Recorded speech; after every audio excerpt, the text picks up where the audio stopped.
linear regression.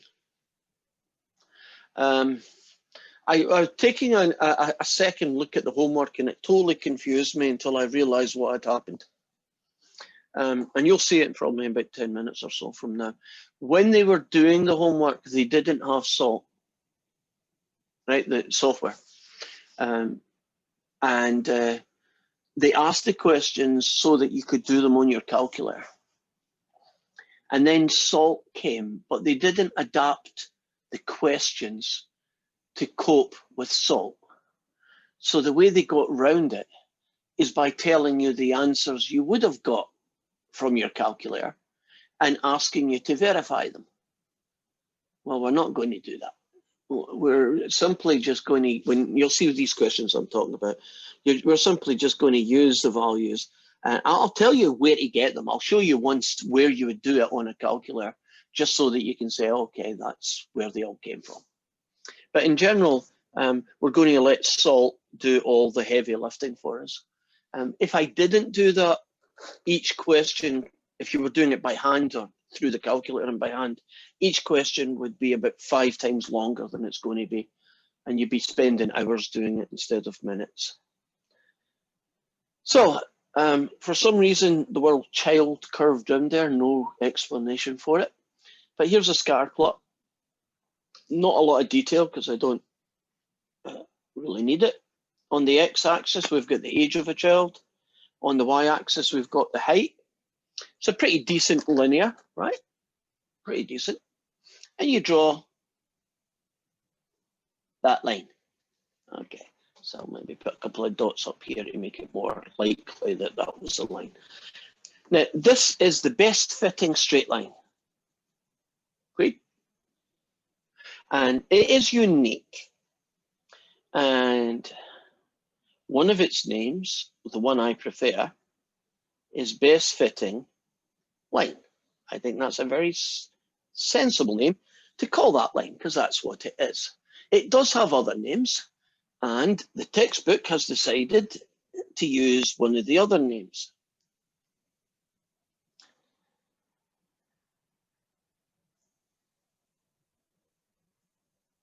It's called the least square line.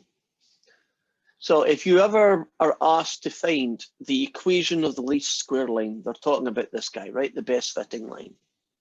And I'll probably end up calling it the best fitting line half the time anyway, because that's the term I'm more used to. Now we're going to do a little bit of algebra. When you do a straight line, you can do a straight line and it might look something like this. Now, I know you're more likely to write the x's first. Oops, put the 3 in the wrong place. Put the x's first and then the number second. I realise that.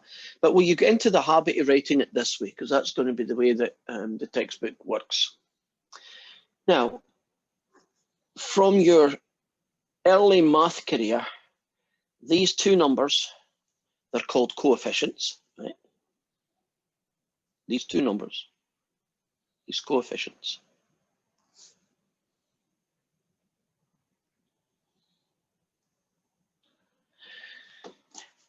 Actually are directly connected to that straight line. What is the number 5 telling us? The y-intercept? It is, and that's its name. And it would be, I know the scale doesn't look good, but you can pretend that's 5, right? Actually, let's try and make it realistic because it is a kid. Newborn kid, 15 inches, right? That makes more sense. What do you call 3?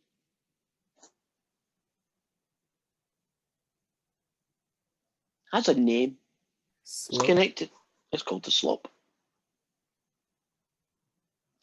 And in some of the homework questions, you've got an equation. And I'm going to destroy this one, just so it's not in their visual field anymore. And you're going to be asked, what is the y-intercept and what is the slope? And you're going to say 15 and 3. But they don't always call it the slope. It has a rather unusual name. which is one that I'm not that familiar with. But since they ask it, I'm going to find the phrasing of it so I can say the same thing. It's called the marginal change in y hat. Oh, and by the way, when we do these, we put a little hat above it, right? And you say it out loud as y hat, a little thing that looks like a hat on its head. So can you imagine the equation of this line was 15 plus 3x. So this line here, if I just do a little dotted thing, the predicted height, that's y hat, is equal to 15 plus 3x. Now that's what it would look like if you were going to tell me what that line was as an equation using x's and y's. But since the x and y are actually things, y hat would be, am I going to have room for this? I'll go for it. The predicted height, and it's equal to 15 plus 3 times the edge. Now, why is that so helpful? Well, if you collect data and it's good and linear, like let's say it is here, you can now create a formula for predicting the height of a child at any given age. In other words, what the typical height of that child would be, right? So for instance, since I'm using, and the only reason I'm writing down this version is it's a lot less words than this, but can you imagine I'm writing predicted height equals 15 plus 3x. If I said to you, what's the predicted height of a 4-year-old? Then you would go 15 plus 3 lots of 4, and the answer you get is 27. Probably inches. So if we can find the equation of this best fitting line, this least squared line, can't we then use this equation to predict a 7-year-old, a 9-year-old, a typical 5-year-old? And if you have this equation, what you might do if you've got children and you go to the doctor and they do a checkup, one of the things they'll check is their child's height. I'll say, okay, how's old's wee Jimmy right now? And they'll say, oh, Jimmy's 7, right? He's just turned 7. And he'd say, okay, 15 plus 3, 7, 21. Jimmy should be 3 feet, right? Or something, right? And then you'd measure his height. And as long as he's pretty close to 3 feet, you'd be happy. Now, if he's noticeably less than that, it might just be a fact that his dad is small and it's genetics, and that's fine. But sometimes it can be a reflection of a medical condition. For instance, there's one medical condition that is based on growth hormone. And if you don't have enough growth hormone produced by your body, you won't grow tall, right? You'll tend to be very small. And if they catch it early enough, i.e. when you're really young, right, you can actually get growth hormone supplements. In other words, they give you some more growth hormone, and they can actually put a good 3 or 4 inches onto your height, more than it would have been if they hadn't done anything. Right? It won't make you 6'6". At least the growth hormone of today isn't that good. But it will improve your height. It might just get you back up to normal average height, and that's fine because that's where half the people live anyway.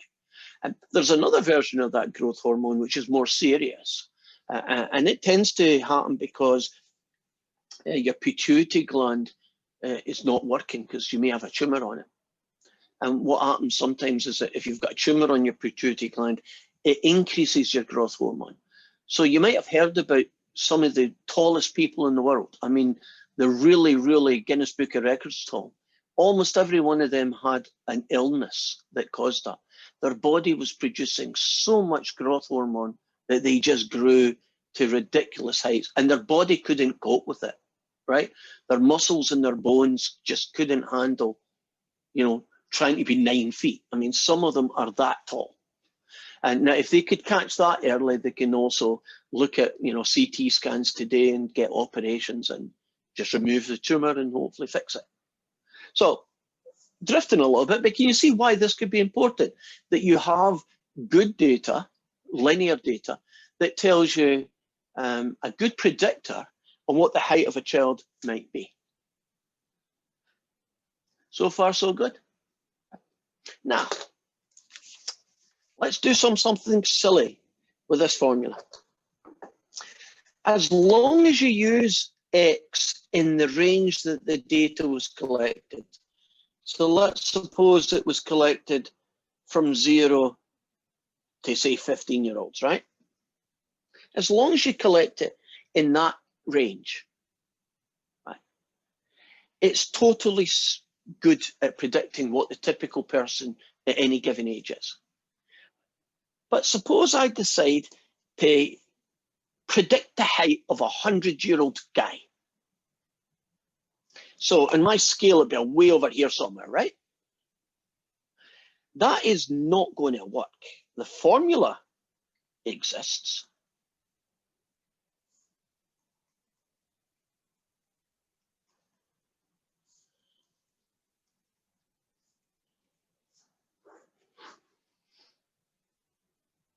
Do you see? But common sense tells you that this formula, we call them models, right? But this formula doesn't predict a sensible answer for a 100-year-old man.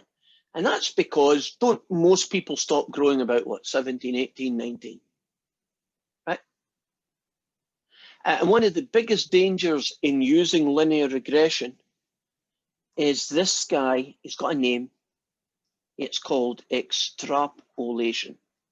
I had to say it that way so I would spell it right. Extrapolation. And that's when you use your model, right? Remember, that just means formula.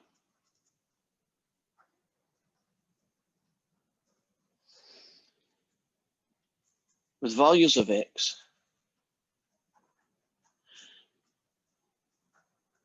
Beyond the scope of the data.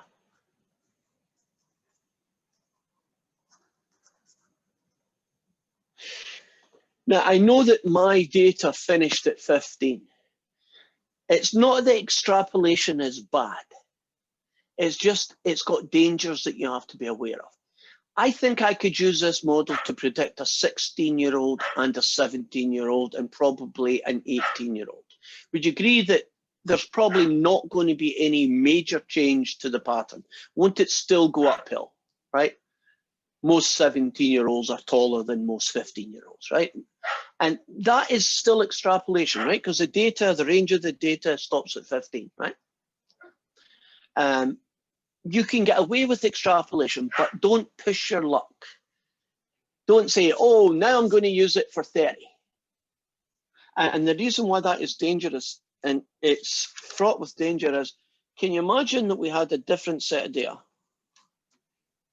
And the x-axis was time. And so 0, 1, 2, 3, 4 years. And the vertical axis, the y-axis, was population.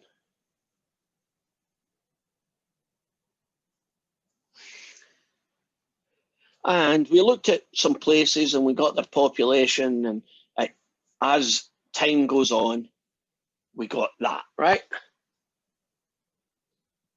And it's pretty linear, right? Something like that.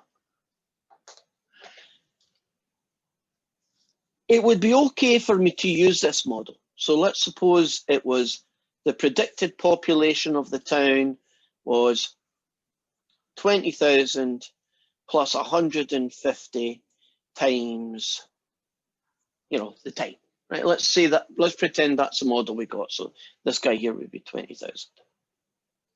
You agree it's okay to use this model for predicting what the population might be in 5 years or 10 years. Let's suppose I did 10 years. It would be 20,000 plus 150 times 10, 21,500, right? So we would predict that this town in 10 years, but we've only collected the data up to 4 years. Now, do you see that as extrapolation, right? It's 6 years further on. Like, so if today, year 4 was year 2020, I'd be looking at 2026 and I'd be saying Bremerton would be this size. That's not too dangerous. But if I try to do it as a predictor of what would it be in 100 years from now?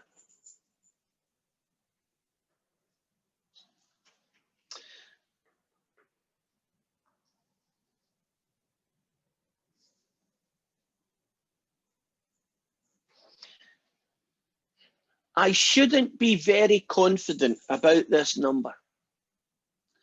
Can you imagine a lot of things could change in 100 years? Couldn't this be Vegas at the beginning? Right? I don't even think Vegas was around, but let's suppose Vegas was 100 years ago. Couldn't it grow to 250,000, not 35? And could it just be one of those towns that reaches a peak and then slowly dies for the next 80 years? And if you went back in 100 years from now, there's only 2,000 people living there. Extrapolation is living here.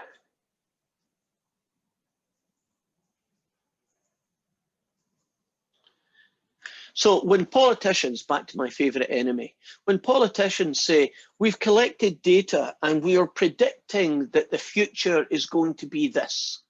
So we're predicting that in 5 years, the economy is going to be at this number, or the population is going to be at that number. 5 years is probably okay. You know, it's extrapolation, but you're probably going to win, right?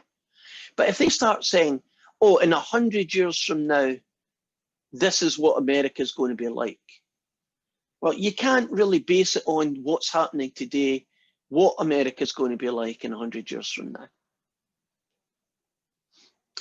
100 years from now, America may decide just to come back and join Britain.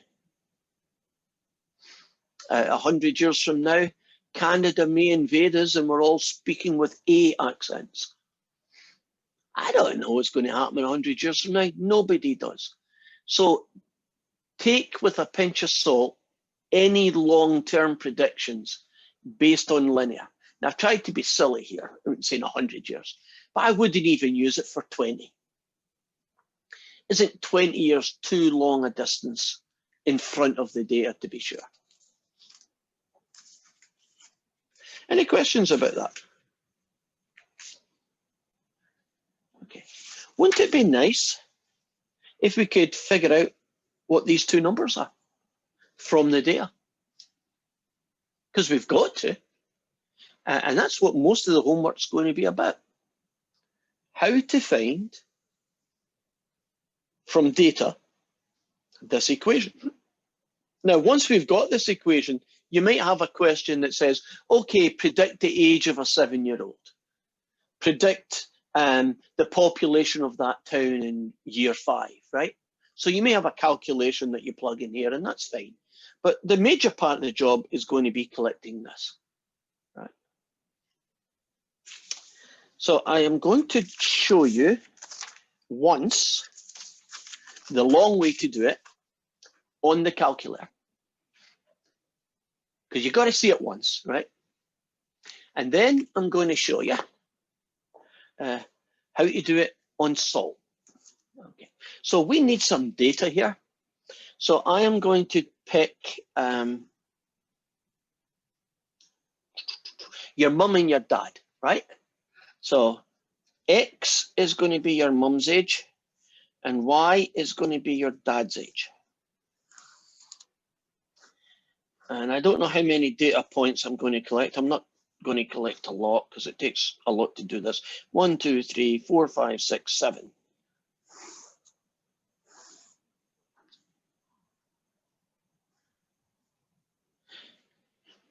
Okay, so I'm going to start off and volunteer. I am almost 65. I will be on Monday, so I'm calling myself 65. And my wife is, she's 60. Right. Anybody want to volunteer their mum and their dad's age in that order? Mum first, dad second. 44, 43. Oops, there we go. another 5 or 6 more. Give me another one. 50, 51. Okay, another one. 6 and 65. Say that again, Denise. 66 and 65. Okay, next. 51 and 48. Keep going. 2 more, we'll call it good. You can put in grandparents if you can't remember your parents' age, or you can guess them. 49 and 51. And 1 more to finish the data set. 47. 33. I got a 47 and a what? 42. 42. Right. Well, I can tell you right now, this data is bad, but we're still going to use it. And what do I mean by bad? It's not having the pattern I was hoping to see, but that's fine. What was the pattern I was hoping to see? Your dad should be about 2 or 3 years older than your mom. But that is certainly not the case here, but that's fine. So imagine we've got this data, and what we're going to do is we're going to get the equation. So it's going to be something like your predicted dad's height is going to be A plus B times your mum. So Oh, I think I got mine wrong. Oops. Oh, okay. Which one is it then? It's just switched around. I gave my dad's first. Okay, so who we got? Which one was yours? The last one. Sorry. Oh, that actually helps me. I like that way around. Is it 42, 47? Yes, sorry. Perfect. That's actually going to help me. So it's going to be predicted dad's age. It's going to be some number A that I haven't found yet, plus B times your mum's age. Now, if it had time, I would do that in a scatter plot, but can you pretend I did that bit, right? How am I going to get the missing A and B? And it's basically going to be done on the calculator. So if you lot can say hi right now while I get myself set up.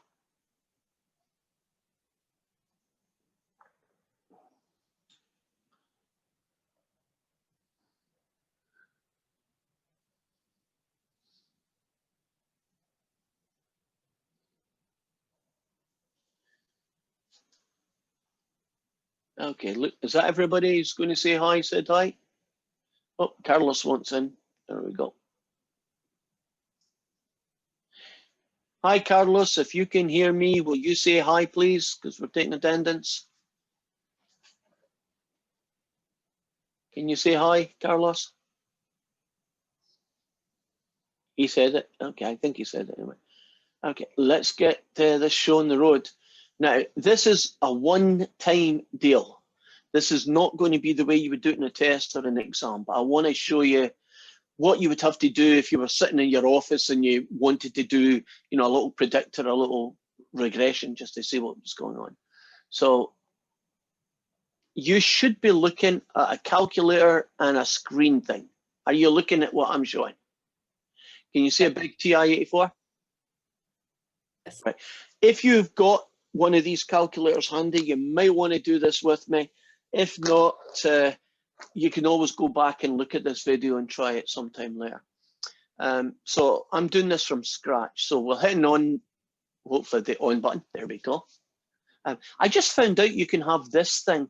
You see this thing here is just a blown up version of that. I don't know if it helps, but it might be if you've got a small screen, right?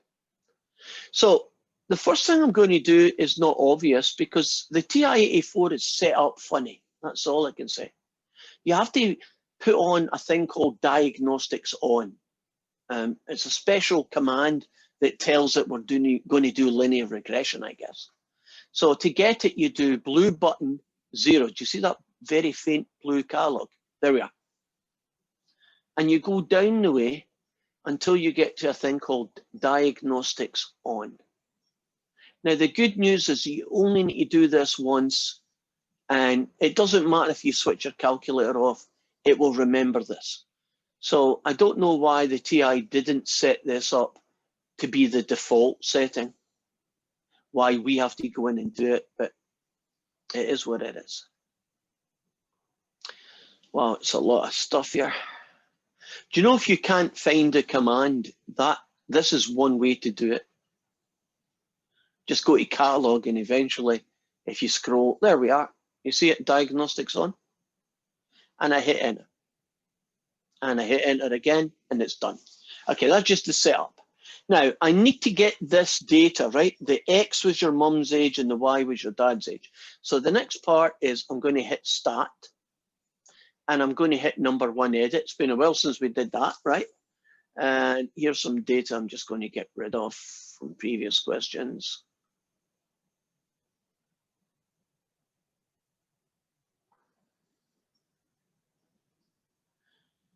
And we are going to put in your mum's age. So it's 60, and it was a 44, a 50, a 51, a 49, and a 42.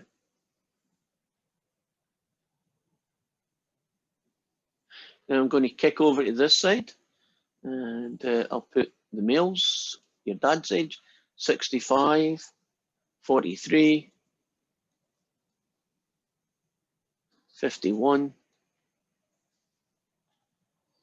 66, no it isn't, 65.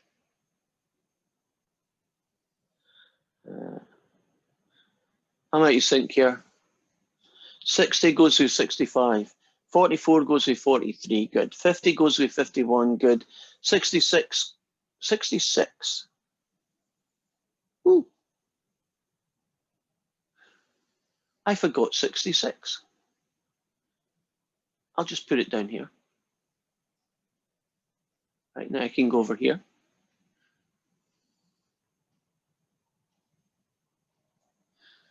Okay, so after 51,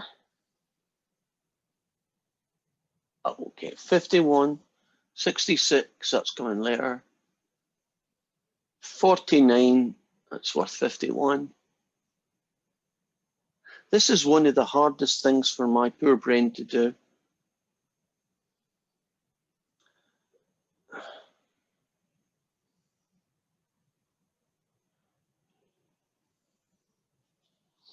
Yeah, I'm really bad at scanning. Okay. What am to 60? Where did 60 go?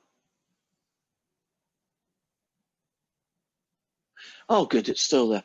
I'm just going through this. This will not take you anywhere near the time it takes me. 50, 51, 60, that's still am. 51, that should be 48. That is better. The 49 was 51. The 42 was 47. And the one I missed was 66, 65. Okay, it's a lot easier to do than I just made it, right? So you see all the data's in. X is the mum's age, Y was your dad's age. That's done. Go set and quit, get out of there. What we're now going to do is we're going to find the A and the B. So I'm going to go stats, calc, and I'm going to go all the way down. And I'm going to go by number 4, because I want A plus BX, so it's like the calculator, like the textbook. Did you see it there, number 8?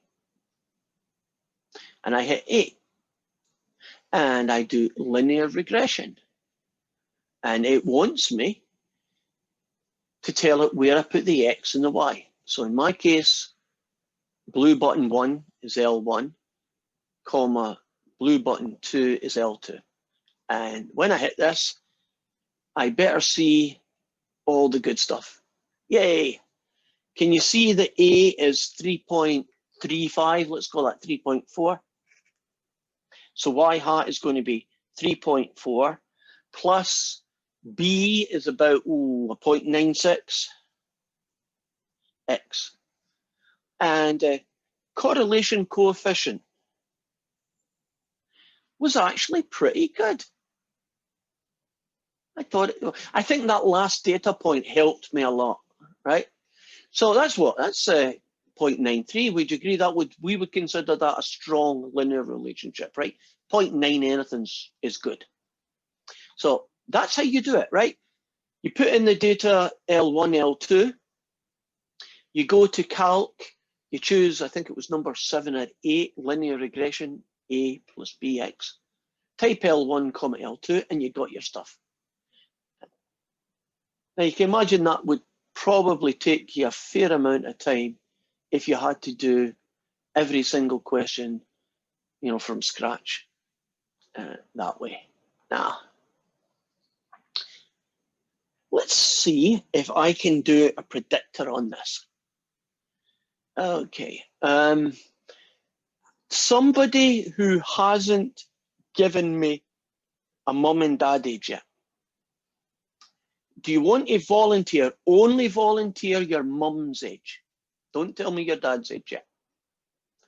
So could somebody here say again? 49. 49. So we are going to take a 49-year-old mum and make a prediction on what her partner would be. It's going to be 3.4 plus nothing 0.96, 49. And that definitely is what calculators are for. So it's 3.4 add nothing 0.96 times 49. And the answer I'm getting is about 50.4. So I'm predicting that your dad's about 50, 51. Okay. What's your dad's age? 46. Yeah, useless. It's not your fault. If I did this 10 times, I would hope that I would get about 7 of them would be pretty good and 3 of them will be absolutely horrible. Okay, I'm a glutton for punishment. Does anybody else want to volunteer one more set of data, but only your mum's age? 43. 56. I got a 43, so let's keep the 43 guy. And if this one doesn't work, I'm just going to give up and move on. It just means my data's not, I didn't have enough data points probably. So here we go. 3.4 add 0.96 times 43. I'm predicting about 44.7, more likely 45. So what age? 44. Oh, I'm taking that one as a bit of a success. Can we count that one as a victory? Right? So if you're not married yet, okay, Ethan, do you want to volunteer your age? 17. Okay. Not that you're going to be married anytime soon, and probably shouldn't be. I don't think you should get married till you're about 50, but that's me. 0.96 times 17. The person that you marry, oops, wrong way around. You're 17, aren't you? So I'd have to solve that backwards. Okay, I can't pick you. Who's not married and is female? Because the formula only predicts. Okay, you want to predict your, not predict, tell me your age, Anna. I'm 16. Okay, so yours is going to be 3.4 times nothing 0.96 times 16. What the heck happened there?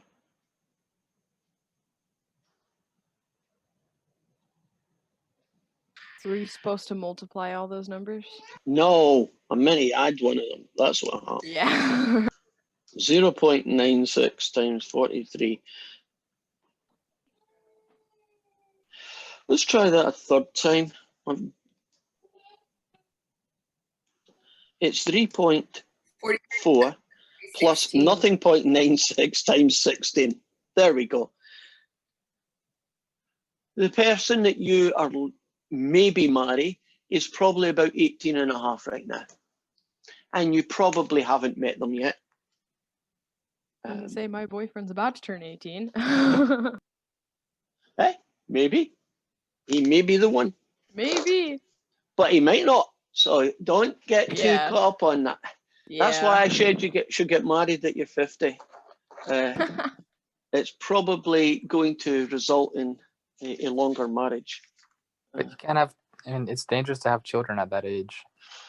There is technical problems to that choice. You're right.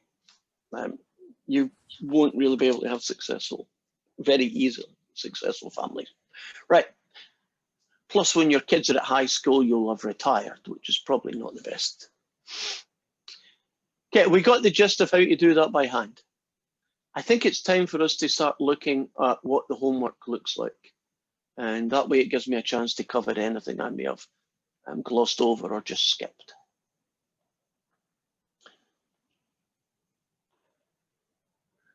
So, in this least squared line, what is the value of the slope? The value of the slope is -8.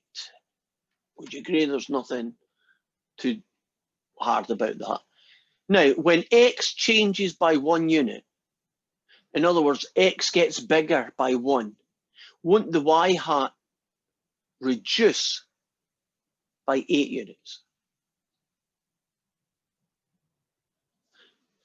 Now, why have I picked the last one, decrease by 8 units, and not the top one, which sounds like it's the same thing?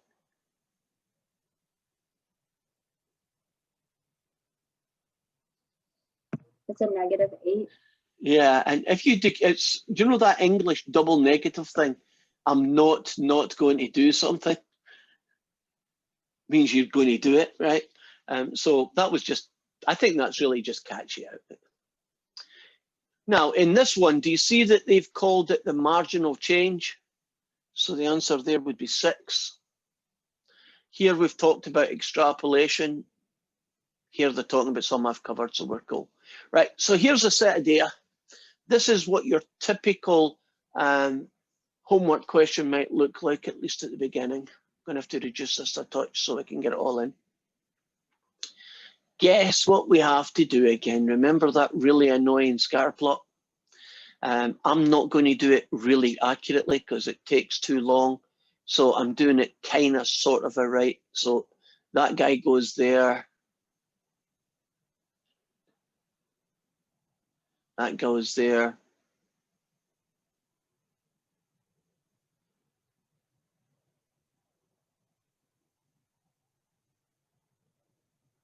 That guy's about there.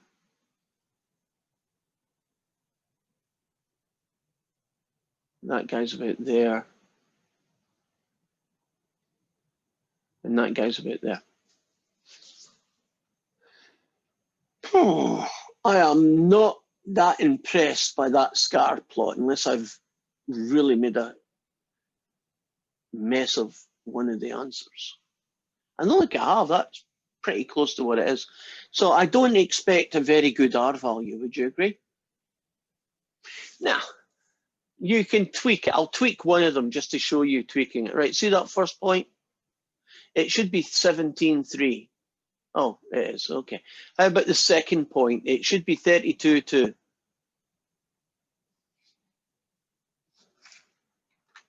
Right, do you see how you fix it to keep, WebAssign happy? Right. Now it says verify these given values. Do you see all these numbers up here? That's what threw me. I'm thinking, why are they telling me this? If down here they go and ask me to verify it. And I think what used to happen is that this didn't exist and you did everything on the calculator, but they didn't really change the question much. So here's the easy answer. Whatever it told you at the top was, it's the same guy, right? And the only reason I'm telling you to do that is so you'll get the homework points, right? You're just doing it because they tell you. So the guy that's important is this fella, which tells me that's kind of moderate, right? You want a kind of 0.9, right, to be a strong guy. 0.8 is kind of moderate, right? 0.7 as well is kind of moderate. Control V. So I'll put that fella in. Now it says find X bar, Y bar, and then the equation. So we do have some guys to get these guys. And now I'm going to use the salt button.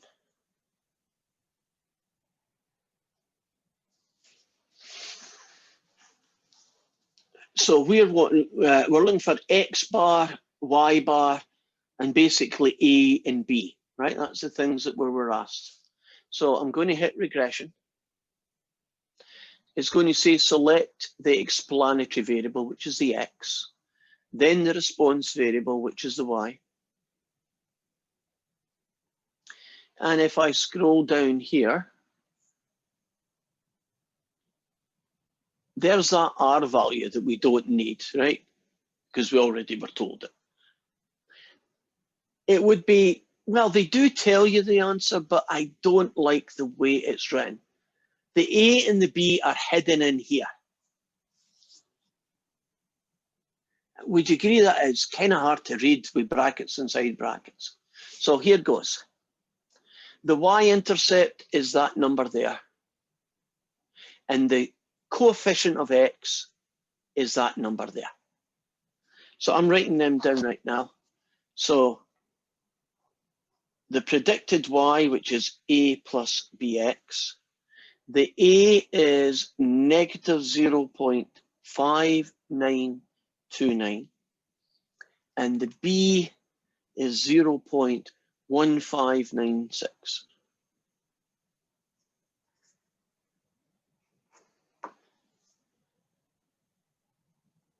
So if we go down here, the A is negative 0.5929, and the X guy, God, I can't read my writing, 1596, 0.1596. Do you see where those two numbers came from, right? Y-intercept, and I think the other one was called coefficient of X. Y-intercept, coefficient of X. Now, I haven't got yet those two guys, which is basically just the mean of the X's and the mean of the Y's. If the data set is quite small, couldn't you just add them all up and divide by 6? And couldn't you just add these up and divide them by 6? And that would be the answer. If you wanted to use salt, because you're like me and you make lots of mistakes, then you hit salt again. And you go to, I think it's, if I get it right, descriptive statistics.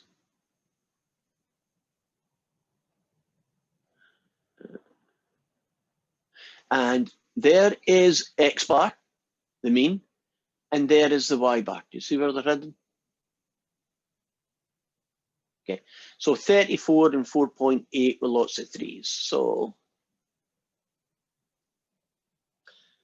34, and I forgot what the other number was now. 34, it was it. 4.8 with lots of 3s. So to 4 decimal places, 4.8 and some 3s. So far, so good. So this you do because you have to. This you copy from here.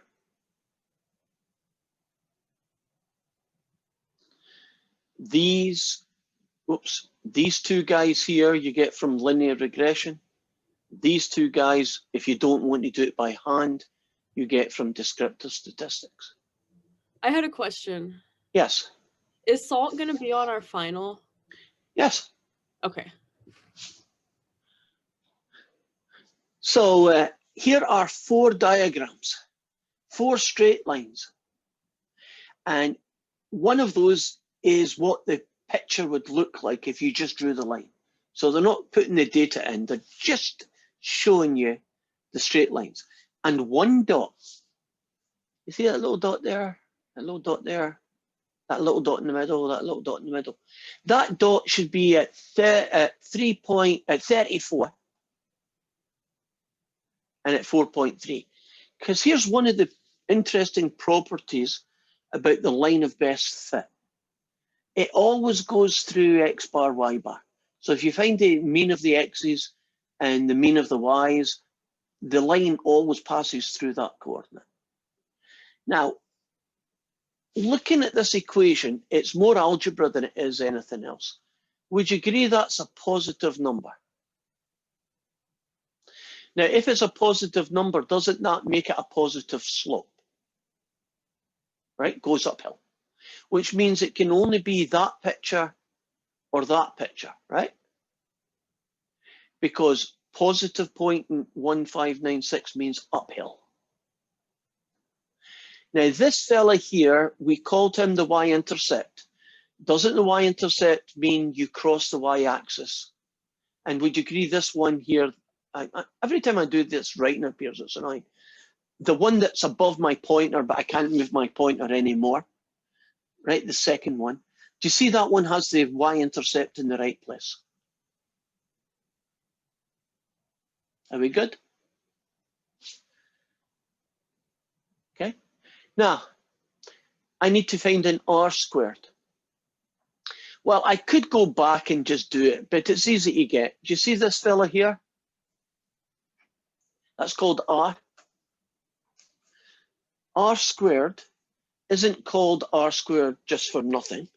It's called it because it's what you get when you multiply that guy by yourself. So if you take 0.8274 and you square it,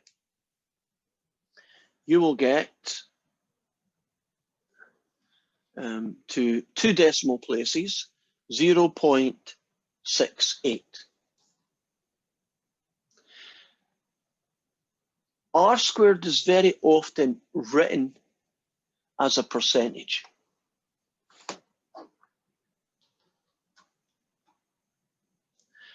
And so the explained variation, actually, if you want the full heading, 68% of the variation is explained by the model, is the sense, right? 68% of the variation is explained by the model. So how much is unexplained?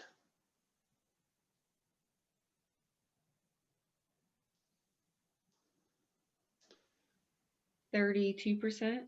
Yeah. Whatever is left. And oh, by the way, you don't need to put percentage symbol in because it's got one. That might annoy WebAssign. If you want to think about what does that tell me for this set of data, that tells me that about 68% of the time, I'm probably going to get a prediction that's pretty good.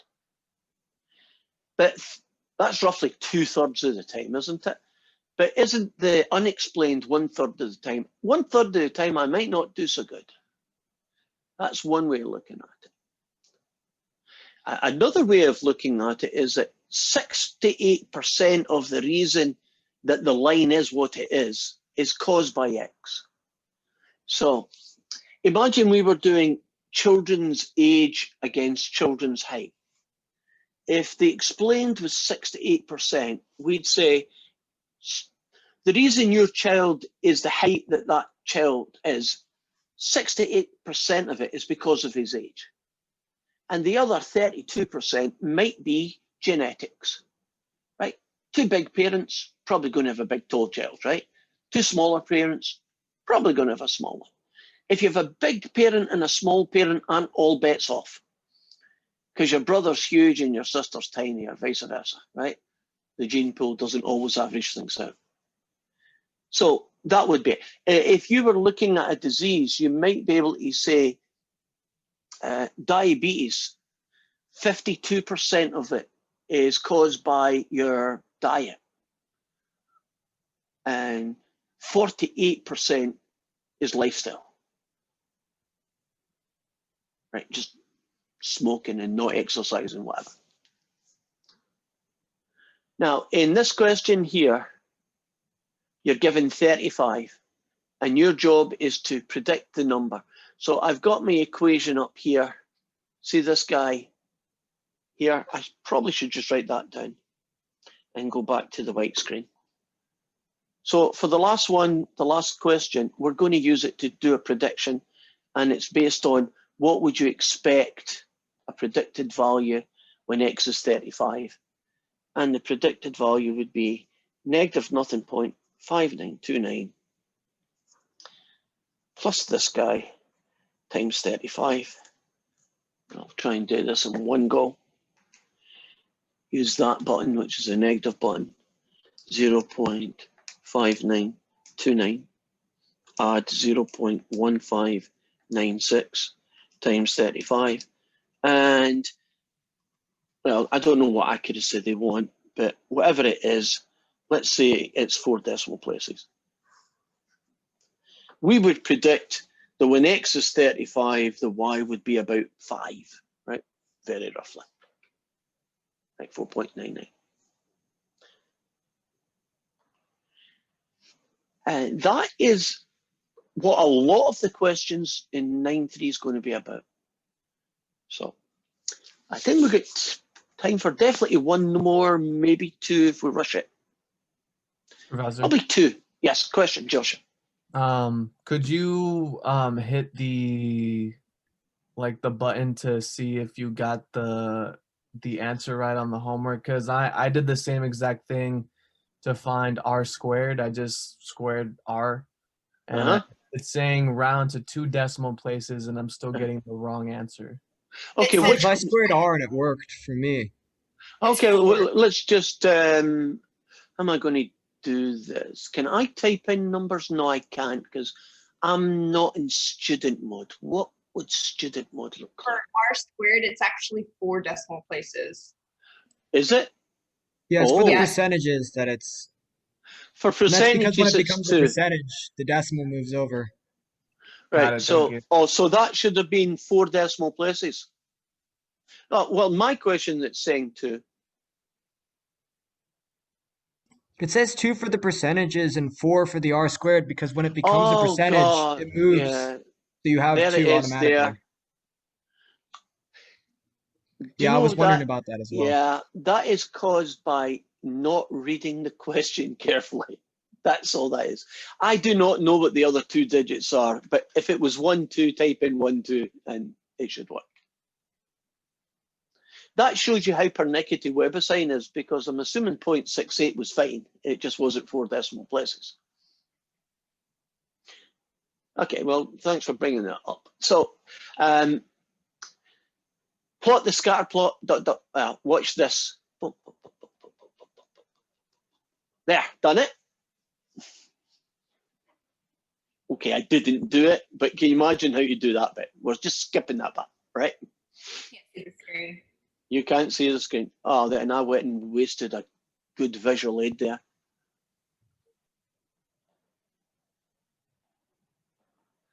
I just randomly put a whole load of dots saying I did this bit, right? You have to do it right to make WebAssign happy. I'm not going to do this bit because isn't this bit just copy it all in here again?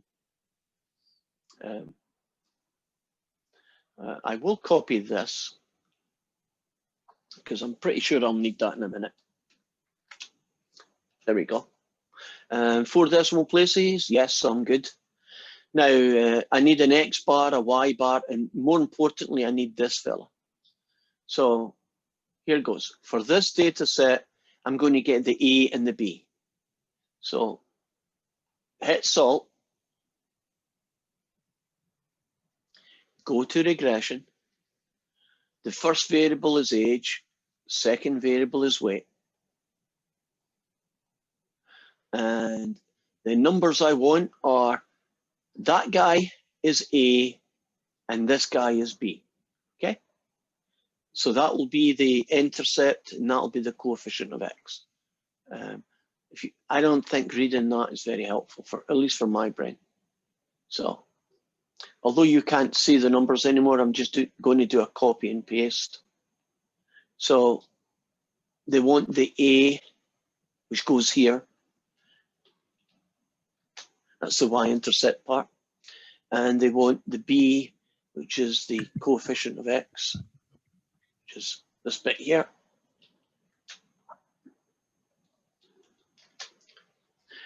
Maybe take out a few spaces. We're good with that guy? Boom, boom. Now, I've still an X bar and a Y bar to calculate. I could just add them all up and divide by 6. Oh, let's go for it. 6, 14, 30, 40, 50, 60, 70, 80, 92 divided by 6. 92 divided by 6. I get 15 and lots of 3s. And what do they want? 4 decimal places. So 15 point lots of 3s, 4 of them. And to get Y bar, I just basically, couldn't I just add those up and divide by 6 again? It's probably quicker just to do it by hand. So that's what I'm doing right now. 42, add 47, add 77, add 100, add 150, add 200. That comes to 616. And I have just found a cheat that I can use. I'll tell you in a second. I make it 102.6667. And here is my cheat. Don't I already know what the x's add up to? Don't I just divide that guy by 6? That's the mean. And that's what sigma means. It means add up all the x's, right? And if I look hard enough, isn't that what you get if you add all the y's? Couldn't I just divide that by 6? I think that would be the quickest way to get x bar and y bar, right? Just take this fella, divide it by 6 numbers, and this total, and divide it by 6. And that's where these guys came from. Okay, we have basically a plus bx, y-intercept, slope. Which one of these 4 pictures fits this equation, this model? Top left, top right, bottom left, bottom right.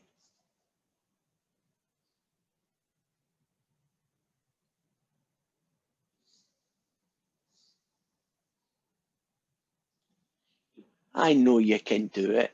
Which one of those 4? Bottom left. I agree. Do you want to tell us why? For those who are not so sure. Because the Y bar is at 102. So it was closer than the other one. Oh, you're just doing it with where the little dot is? Yeah, Oh, well, okay, that works, I guess. What's the y-intercept in this question?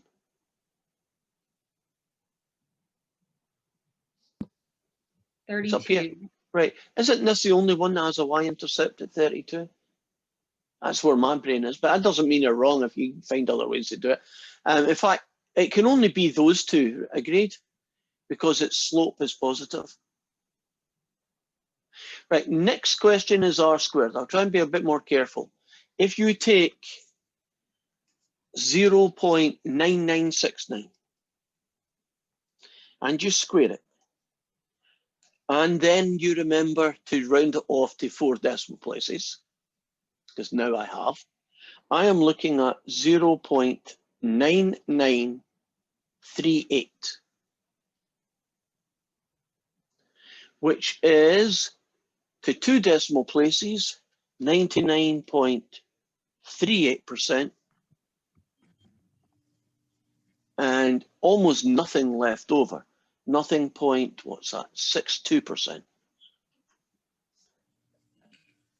What this is telling me is that for this set of data, which is the Barres cattle ranch in Colorado, they looked at calves for sale when they're going to buy some calves, and how much should a healthy calf weigh by a certain age in weeks. So a 2-year-old calf weighs that much and a 36 on that one. It looks like, based on what I can see here, that is such a high R-squared value.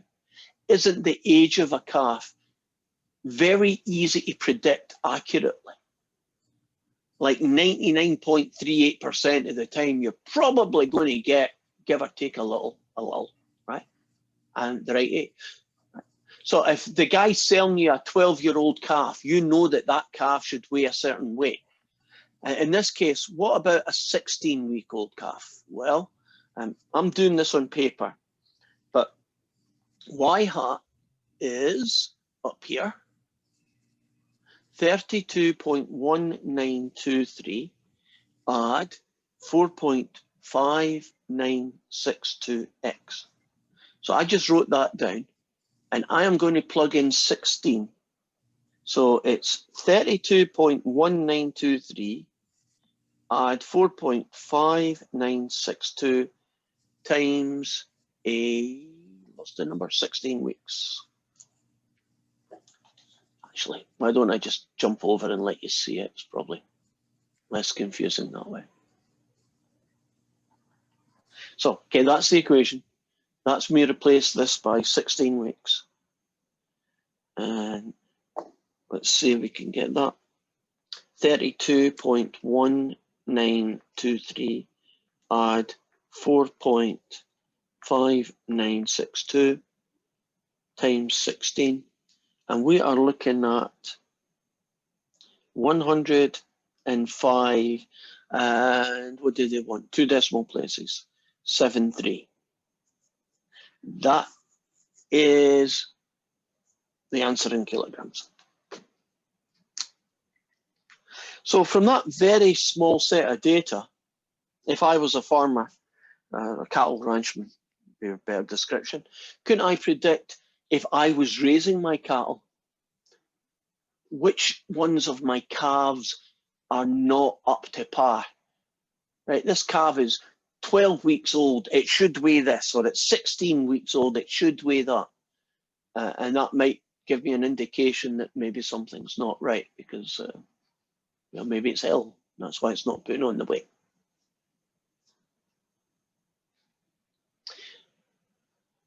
Are you getting a feel for these questions? Just change the story, but not really the process.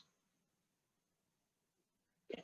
I think we've got time to squeeze in one last one, so I'm going to do question 7. And you'll all keep track of me in case I screw up. We did question number 9. Do you want me to do 9? I can do that. I'm curious Yeah, to what the graph changes. Okay, I am going to do 9. It's as good a question as any to do. Hold on a second while I jump in. My 9 will differ from yours because they randomize them, you know that? So we can only do it in a general sort of a way. But is that the 9 you're talking about? It's a story about licensed drivers and the percentage of fatal accidents. Okay. Yes. Now, now I get to do my funny bit.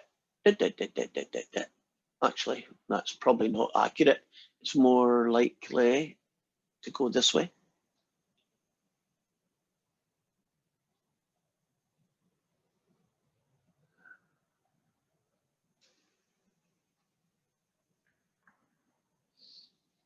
It's more likely to go this way.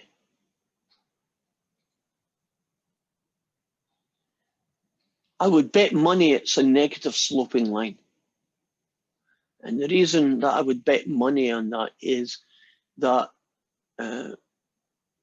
oh God, I am wrong. Oh, of course not. Look at the ages.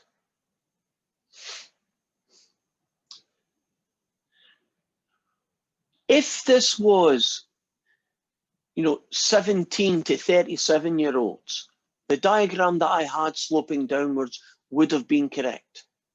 Because 17 and 18 and 23-year-olds do have a lot of accidents, and they very often are fatal because one of the reasons is they're going too fast for conditions. Right. But in this case, do you notice it's 37, mostly middle age up to really old age. And this time, the pattern is an increase. Before we get into the details, what on earth is this telling us?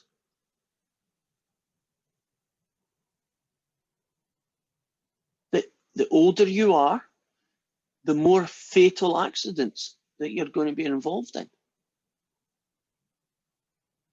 And it kind of makes sense. Once you get to your later 60s, maybe in my case, my 60s right now, your reactions get slower. Your eyesight's maybe not as good. Your reaction times, right, are a bit slower, right? And you may end up in more accidents. Does that seem reasonable? And I guess that's what it's a reflection of. So, can we imagine that's the real data? That was not your problem, I'm sure, right? And we're cheating with that stuff, right? So in this case, I'll take their word for it. It's a very, very good R value, which means that your age in this model, anything from 30 onwards, is a very good predictor about how likely you are to have an accident. So that actually probably will affect your insurance. I think if you're an 80-year-old and try and get car insurance, won't it probably be just as bad as a 17-year-old trying to do the same thing? Can you now see why the insurance companies may do that? Because if you have lots of accidents and fatal ones are probably more expensive, right? The premiums have to be higher. So that wasn't your problem.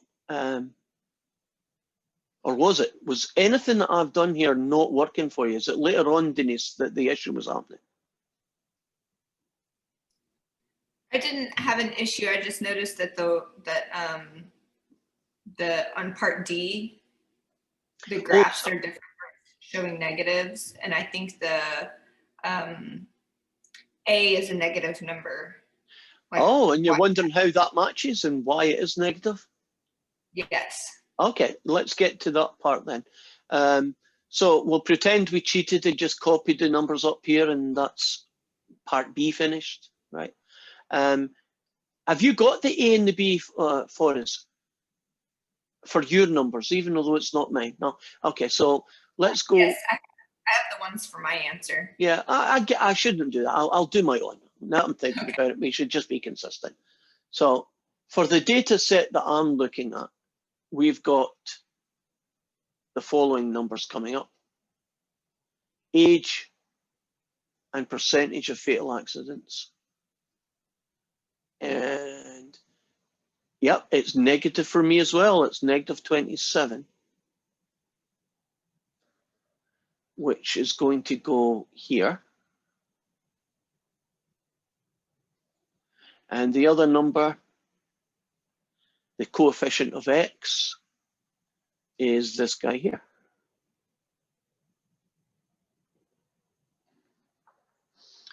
Oh, by the way, the problem is extrapolation, if you're wondering why it looks weird. But this is the equation, right? One of these four pictures is correct. The one that I'm looking at that matches the data is this one. Now, do you see how the y-intercept is negative 27? And you would be saying to yourself, quite rightly, but that doesn't make sense. How could you have negative accidents, right? That doesn't make sense. And you're right, it doesn't make sense because this data only works from 30 odds to 80 odds. And if you look at this data set from whatever it would be, 30 odds, which is about here.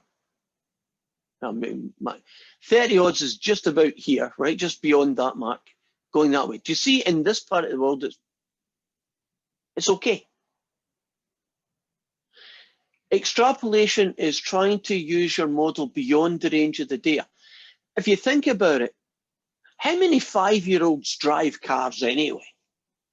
Do you see at that range, the extrapolation is silly, right? So the model does not make sense in certain ranges. In fact, this model probably doesn't make sense except 35 and beyond, you know, that kind of range.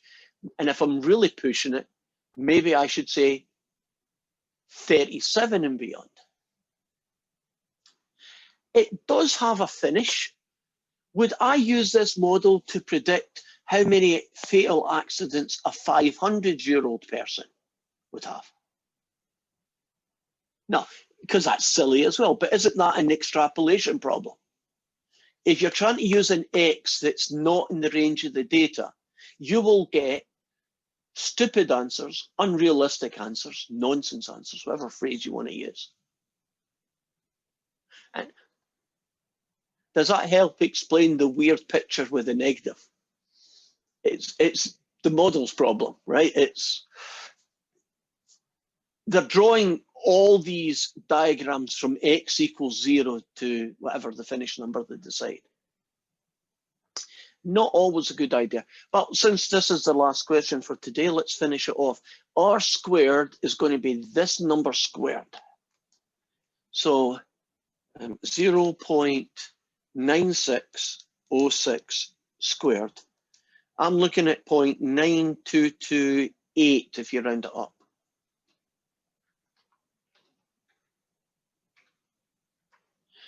Which is a very high success rate.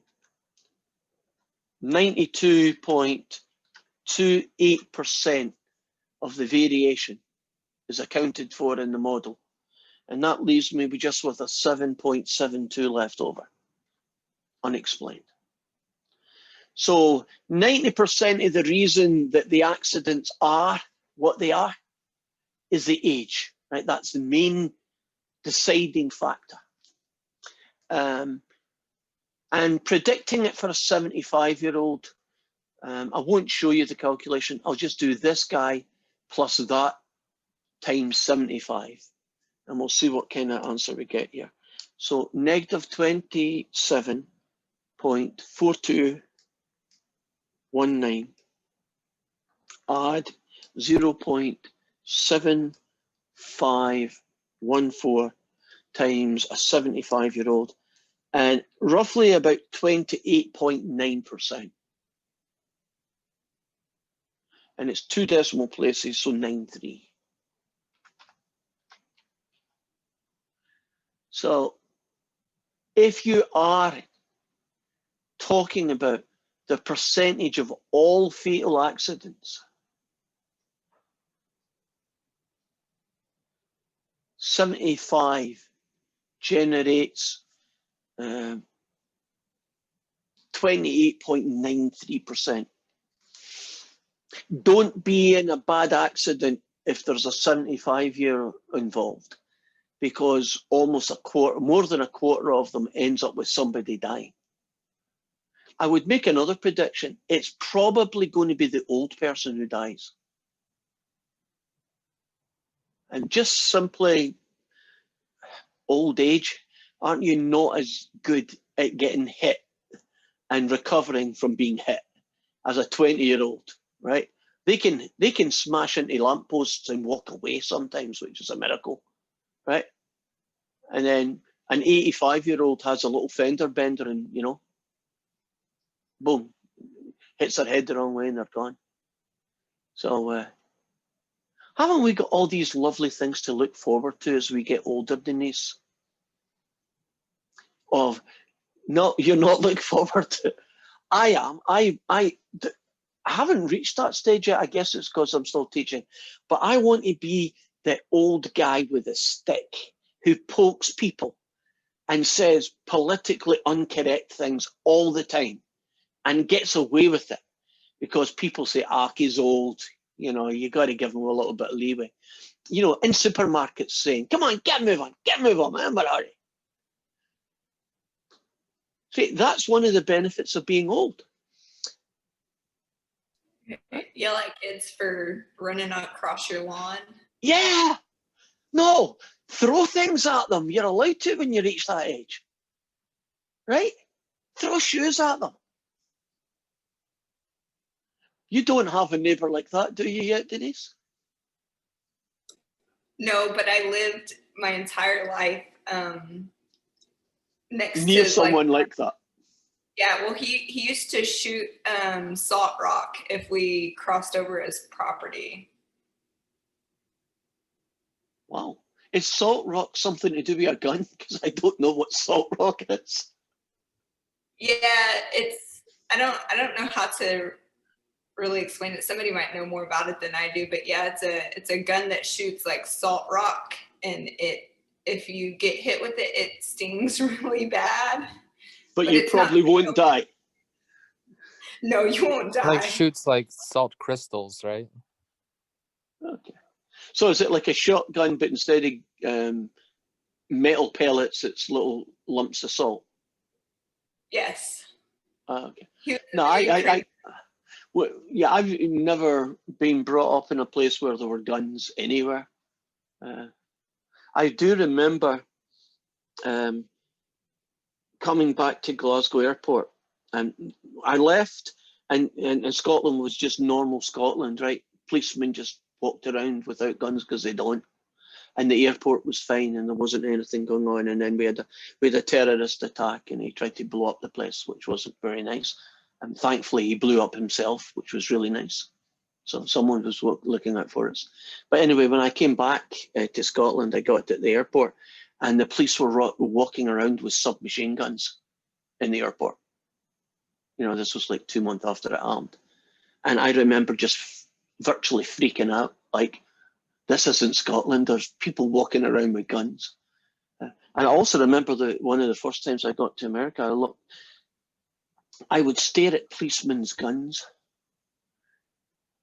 And I'm sure that looked very suspicious, but it was only me going, that guy's got a real gun. I've never seen a real gun. What's that doing there? And, you know, and they, you know, whatever. But that was just my experience. Everyone's brought up in a different culture, and I think in America guns are much more prevalent. So probably most of you have seen a gun or held a gun, and maybe shot a gun even. But they still freak me out a little bit. Well, that's us. Did I ask you to say hi for attendance? Then we are good to go. When I see you tomorrow, we are finishing this section off. They're going to be, with the exception of the last two questions, it's going to be same old, right? Just more examples of the same. Last two questions will be to do with residuals. And we are finished. Yay. Ready for the final? We're going to see you on Friday. Yeah, you will see me on Friday. I will be here. Hopefully, so will you be. We still got we still got some stuff to do. I don't know if Friday will be a full day. Based on what we've to cover, we probably get it done in about an hour, I'm guessing. So it might be a little bit shorter than usual, but that's about it. And then Monday is going to be review day for the final. So you turn up with how do you do this, and could we go over that kind of questions? And that's Monday. And our final exam is on Monday. It's not Monday. Our final exam is on Friday. Got it written down here. 1 till 4. And if Friday 1 to 4 does not work for you, your job is to tell me that, send me an email, and we'll arrange a different time earlier in the week for you to do your test, or your final exam, I should say. Okay, any questions? Is there a meeting that Wednesday, or is it just Monday? Monday is just review, and that's it. No more Wednesdays, no more anything. The next day I see you is Friday.